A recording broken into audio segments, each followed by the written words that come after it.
Hello, I'm David DeCosmo. Welcome to ECTV Live. I'm joined, as usual, by my co-host, Rusty Fender. Welcome, Rusty. Good to see you, David, and a topic near and dear to my heart today. Yeah, we both love railroads, and we have the top railroad traction in the country, probably right in our own backyard here. Indeed. Steamtown National Historical Site, and Debbie Conway is the superintendent there. Debbie joins us once again to talk about some of the events that are coming up as we hit the holiday season, but an event that actually has already taken place, a major change that's already taken place, is the fact that just a couple of weeks ago, Debbie, yes.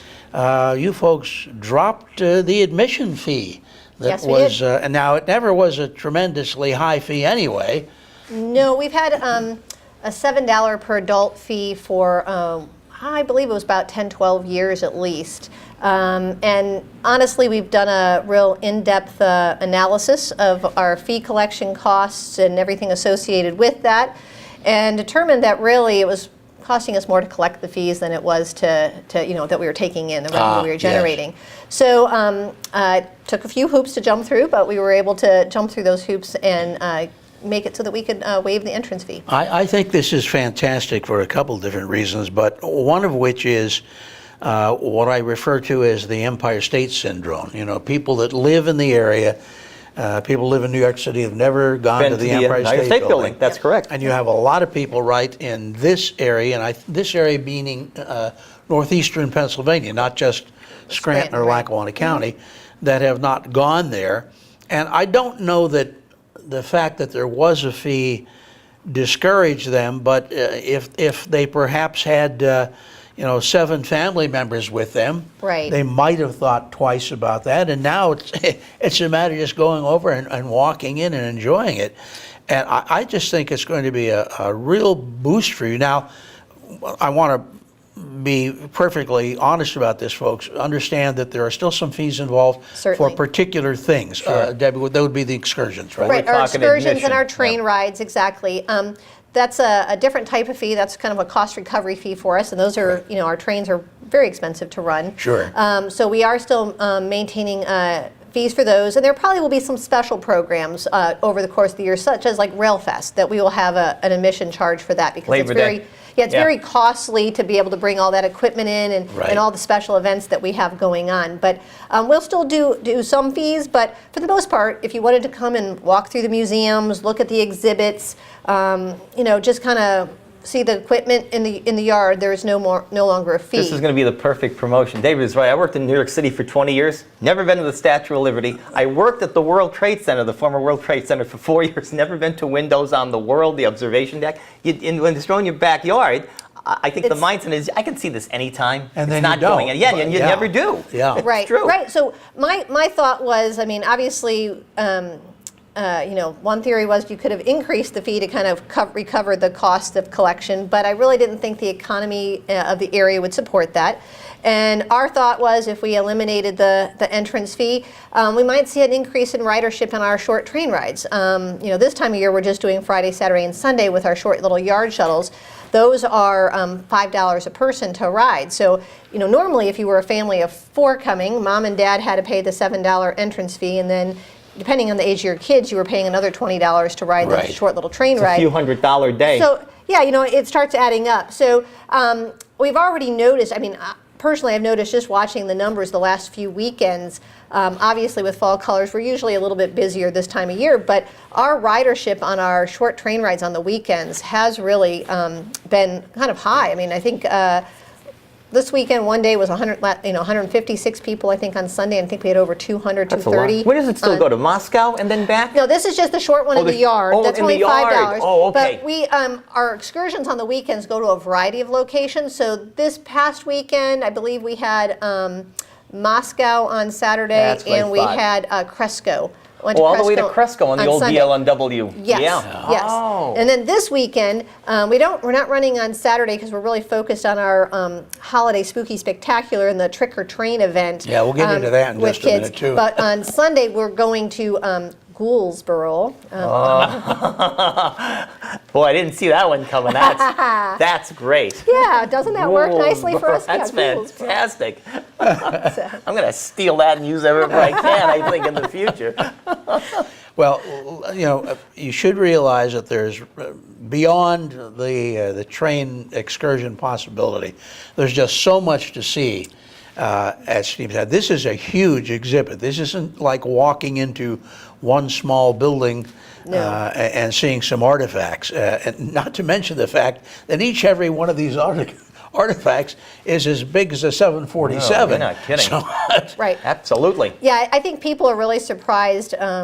I don't know how many people I've talked to that visit, and they're like, oh, we thought we were just going to stop for an hour or two, and we spend 4 or 5 hours there. Because if you really want to dive into the exhibits and take a real look at everything that we have on display, it really takes you pretty close to a full day at least. Sure, sure. We've had people that are really into it. You could spend a couple of days at Steamtown, quite honestly, by the time you add in train rides and everything else. So, well, working roundhouse or turntable. And there are few of those around where they used to be a lot more common. You're right. A fantastic collection of actual steam locomotives, and some exhibits that are hands-on too. Because I know I brought the grandson along, and he likes the idea he can climb into that old mail car. Yes. And see how the mail was sorted in transit. Right, Yes, right. the RPO And car. the Right. actual bag that used to hang out and That's they on the grab pole. it. That's They correct. grab Grab it the as the hook. train With the went hook. by. Yep. The bag hook, that's Look at it as correct. you go by. And there's a plush car there that was the kind of car Erie that business car. guys that owned the railroad rode in these things with a kitchen in it and bathroom They facilities. took care of themselves in those It was their dining mobile facilities. office. Yeah, that was Yeah. the Gilded Age, David. Yeah. Yeah. This is you can actually go on board this and have a look at all these things over there. There's also a movie, and I highly recommend they go to the auditorium and see that movie. We did a special here on ECTV on Steamtown, which ironically includes that movie too. And we run that from time to time, so that gives you a little inkling as to obviously the whole movie and what is available over there. But I don't think people realize just how much there really is. There is. And we also do a couple times a day, usually, behind the scenes tour in our locomotive shop. So you can actually go in with a ranger and see the equipment that's being worked on, find out about the equipment. If anybody's a handyman or a do-it-yourselfer, you go into the locomotive shop and seeing the size and the scale of the machinery that we use to do repairs on the locomotives. It's pretty impressive. Where do you get the expertise on that kind of equipment now? From Poland. It is definitely... When I was there, it was all Polish. Yes, it was early on. They brought Yes. some folks in from Poland. Poland. But that's one of our challenges, quite honestly. We have an aging workforce, quite honestly, and we are going to really be struggling to replace that knowledge base over the next several years. And ironically, Europe is still using an awful lot of steam. Locomotive Absolutely. equipment. Of course, electrified as well. Absolutely. But an awful lot of steam equipment. And yes, that is an expertise you've got to have. They're very high maintenance engines. Yes, they are. Yes, they are. Have a lot of, our crews have to come in several hours earlier before the day starts for our visitors to get the engines prepped, lubricated, make sure the fires are going, and so forth. Boiler cleaning from all the mineral Every deposits 30 in the days. water.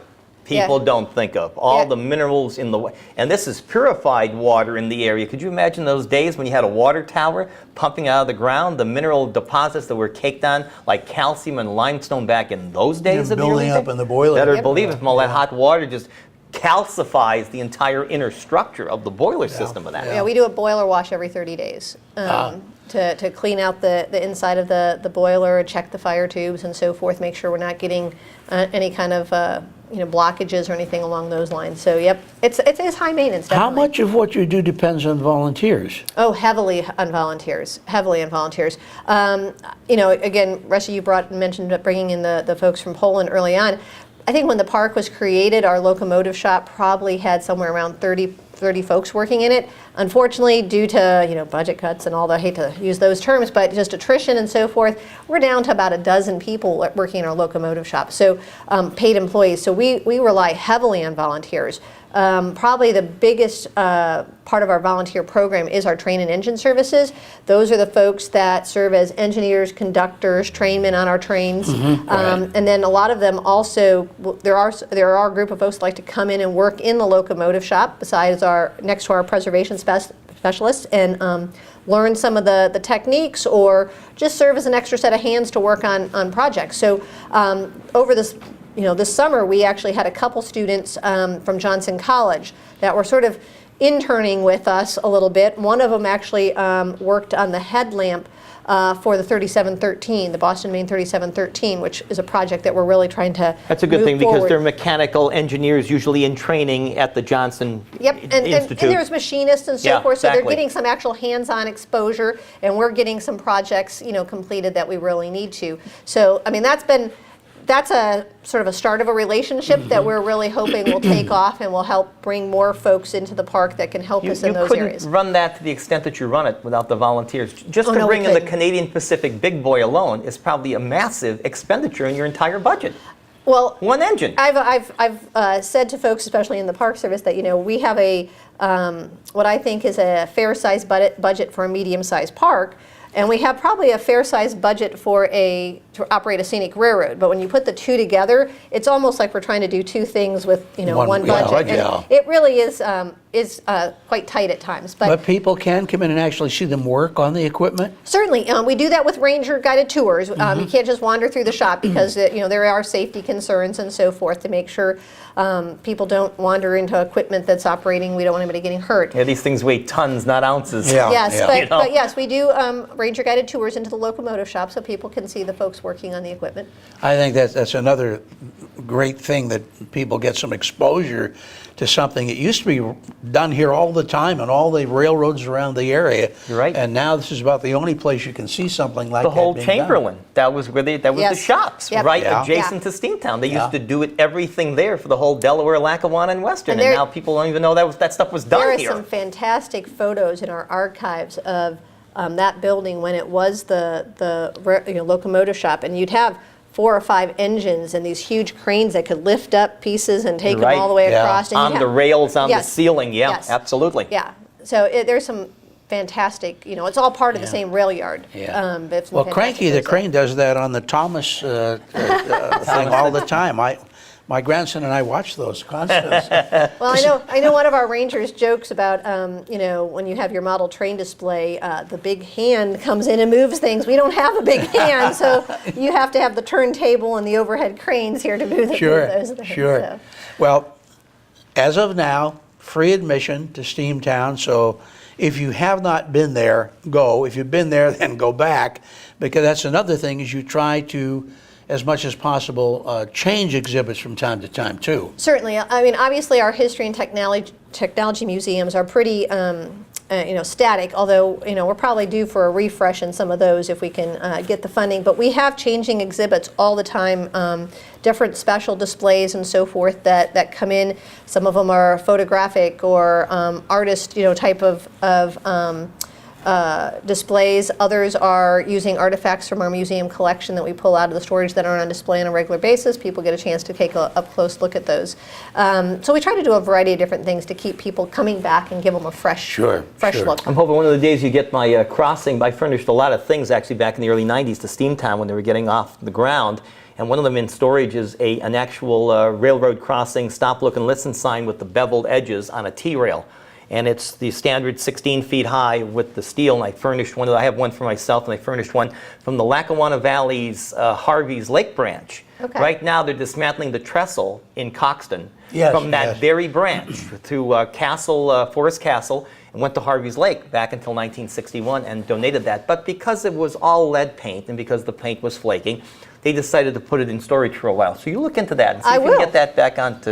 It has, the I will watch take out a for the look. locomotive, stop, look, and listen on the huge white painted, hand-painted sign from the old Lehigh Valley. I will go see if we It's- can. It's hard to imagine today, for anybody under 50 years old, that at one time, almost certainly every major community around here had railroad service passenger trains. Absolutely. I rode from Hazleton to Jim Thorpe on a Bud car, self-propelled passenger car, and then took the Black Diamond into diesel passenger train into New York City, into That the was old Lehigh Penn Valley. Station. That's the old Penn Station. That's right. Yeah, so we have a tremendous railroad history, and if you live anywhere in this viewing area, you probably had rail service in your town at one time or another. And until 1970, right at the Radisson, that was the last train service. 1970. I mean, for folks of our age, that really was yesterday. That wasn't that long ago. 1970 was not that long ago. You talk about the Steamtown 70s. is where you're going to see that history and how it worked. And you're going to be impressed because of the size of everything. Now, special events, we want to get on to those. Sure and thing. of course, you mentioned the Halloween is coming up. And I think last year might have been one of the first years you folks did something really special for Halloween. Yes, we did. We've been focusing on trying to, tie into holidays and special events that are happening. And we do our Spooky Spectacular. We do a trick or train event for the little kids. You can come in costume either Saturday or Sunday this weekend, and you'll get a treasure map, and you can go through the museum and find various different locations related, little clues related to the railroad that you will then, find stations that are set up to get your little treasures and treats. That's good. And that brings to mind another exhibit that you've got over there. This thing is so simplistic, and yet it's so much fun. There are, for want of another word, I'll call them sandboxes. And there's material in there like you'd find along any railroad right away. And the kids dig through that, and they come up with all sorts of things. And then there's exhibit there of things were found along the rail bed. Yes. Is that a fact? Do you remember some of the things you've got in there? It's about, it's our archaeology exhibit. What's like sand and the ballast and everything from along the railroad, or the culm, the breaker dust and all that? Yeah, it's more breaker dust. More breaker culm. Yep, okay. Exactly. But it's, the idea is that, again, being a national park, we preserve not only just the things above the ground, but the things that are still in the ground, the archaeological resources. And so, archaeology is one of those fascinating sciences. A lot of people are really mesmerized by it. So this is a great way for kids to kind of understand archaeology. And there's just little tokens of things, everything from, I'm trying to think, like a little train engine or things like that they will be in the dirt there that they can then sift through. And there's actually a sifter like you would if you're an if you're panning for gold, yeah. Yep. And so, and then again, like you said, the display talks about some of the archaeology that has been done in the rail yard and some of the things that have been found. And so it's one of our ways to kind of highlight the resources that are still even in the ground. In the Were you into trains before you got the dispensation to come down here, or was this was kind of earn while you learn on a deal like this? Well, it's definitely earn while you learn, right? A lot, No yes, doubt, definitely, sure. Definitely. But you were into railroading and a little bit, yes. bit? My husband has always been a model train collector, Oh, I see. so Well, I've done that. That counts. Yep. And then I worked at Cuyahoga Valley, which is in Ohio and has a scenic railroad, and was worked with that group on programming and stuff there. So, and we've on our family vacations we've taken some train trips. You mentioned the Adirondack Scenic Railroad earlier when we were chatting. There's we've done a few of those types of things at different locations. That qualifies, because if you're from Crater Lake, Oregon, you're not going to apply to the Railroad Museum 3,000 miles away. Let's face it. Well, you might, but yeah, you'd have. We get some folks that are definitely have a train, bug in them that No doubt. are willing to come from someplace maybe a little bit more No natural doubt. to get that train bug. Is that excursion you mentioned to Gouldsboro also part of the Halloween? Yes, it is. It is. It's this Sunday, and there are tickets still available for that. Adults are $34, seniors $29, and kids between 6 and 15 are $22 for that trip. But yes, they will have a Halloween type experience, fall type experience down in Gouldsboro when the Gouldsboro Express arrives That's down a there. good run all the way out on the East Stroudsburg line, which at one time was 4 tracks. 4 tracks back in the day. Man, it's just a fun kind of excursion. You haven't been on a train ride, you got a thrill coming, because I like to compromise it. It's bigger than a bus. You can move around. You actually have leg room and things to see not out like a the plane. windows. No. like a plane. Yeah, I mean, Getting tighter all the time. Oh, It's a thrill. Tight all the time is right. and it's almost in a sense like taking a canoe ride down the Susquehanna, when you see the terrain apart from the normal highway, it looks totally different. Absolutely. Well, this is a similar situation. Absolutely. When you're on a train ride away, Right. You're seeing things that you don't normally see. It's in a different area. It's a different area, and you don't have to do the driving. I know my Right. husband always complains because he's always driving, but he doesn't get to take the same views in. So yeah, you let somebody else do the driving, you get a different perspective and a little bit slower pace than you do when you're going 55, 65 miles It is per just hour down the unfortunate, though, with the takeover of Norfolk Southern, that the Tunkhannock Viaduct can't be any. And that's just progress. You can't hold a whole major railroad line hostage for a couple of tours a year, and that's the direct route But to it the was Binghamton such a Yard. nice run. Yeah, it was, It absolutely. was. And Yeah, it we'll was. keep trying to plug away, but I'm not holding my breath that we'll No, be I able don't to get think one so. of those in, Yeah. unfortunately. Well, and of course, the big thing there was the annual holiday train that came through and used that run as That's well. right. But that does bring to mind that beyond Halloween, you've got the Christmas season coming up, and you've got some things in the works for that as well. Certainly, we have our holiday trains, which run between Scranton and Moscow, and those will be starting Friday after Thanksgiving, so Friday, Saturday, and Sunday of Thanksgiving weekend. There will be all kinds of, activities and crafts down in Moscow. Kids can meet Santa down there.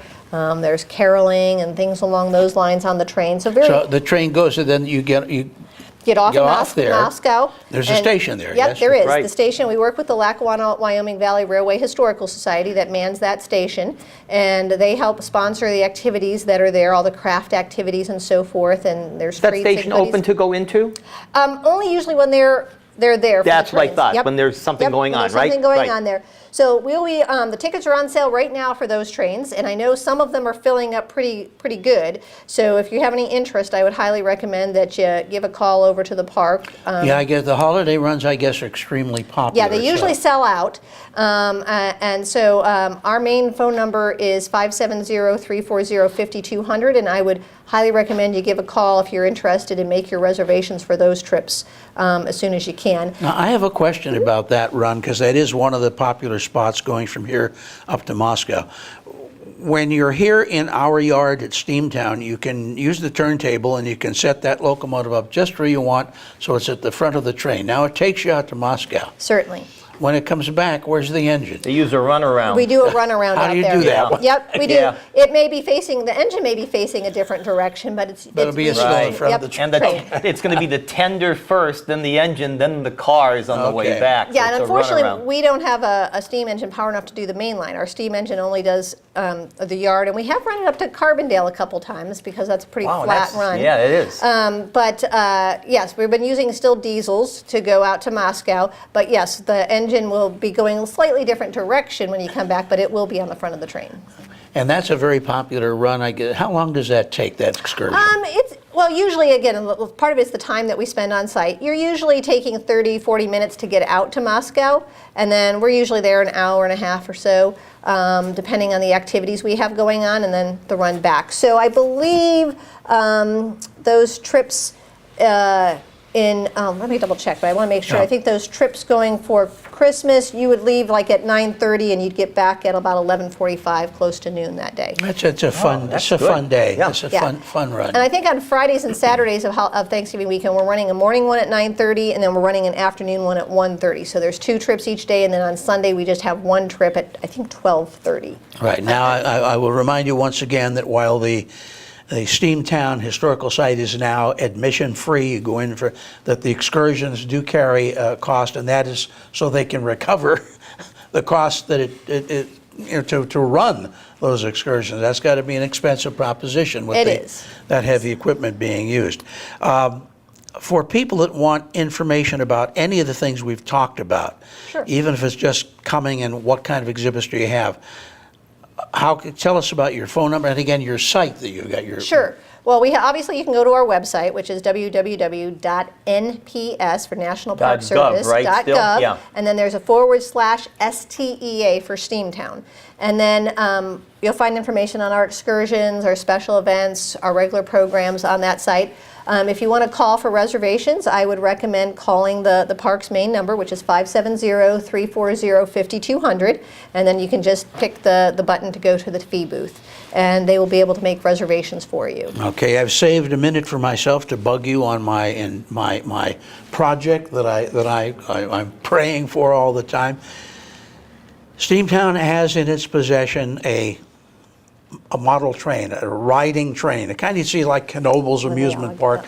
And this was a train that used to run at Naog Park. It was actually gone and found in a scrap heap in Florida, I believe. Yep, I believe so. Completely refurbished by a local philanthropist, given to the city, pardon me, taken back up to Naog. Never really run a lot there. Don't know what the story there is. In any case, it wound up at Steamtown, which is the perfect place for it to be. But right now it's static. We got to get it going. We got to get some track there so the kids can come and ride. So. Great Well, idea. we have definitely talked about that. idea. There's a few little hurdles to overcome with that, but it is definitely something that's on our radar. And I'll put a little plug in. We just at RailFest signed an agreement with a new partner, the Iron Horse Society at Steamtown, which is going to be our Friends group. And that is a project that I think the Friends group, as they get established and get their feet under them, would like perfect. to take on perhaps. Wow. Okay. I'll keep asking, and eventually. No problem. Eventually, I'll be on the first ride. I rode that train at Naog. I remember that with the rounded head engine and all that. Yes, indeed. Beautiful, beautiful. And it's on Absolutely. display right now in the lobby, I believe. Oh, it's on display. It's on, I didn't know that. It's in the History Museum, I didn't believe. know that. So the kids can get in and climb in the car and get your Wonderful. picture taken, but it's just not running. Yeah. So that's the next step, is getting it out there. Yeah, I put the grandson there. I think he wanted me to make it run, but I wasn't able to go that far. Debbie, thank you so much for Thanks, joining Debbie. us. Thank you for having What me. a wonderful change for Steamtown, I believe, and I think everybody ought to get over there and take advantage of the free admission. I really enjoy a treasure you've got right in our own area here. Rusty, Fender, to see you, thank Dave. so We'll see you much. next week. Good to have you again. Mark McGlory, thank you for all you do Thanks, on Mark. the technical end of our production. I'm David DeCosmo for ECTV Live. Until we see you again next week, here's hoping all your news is good.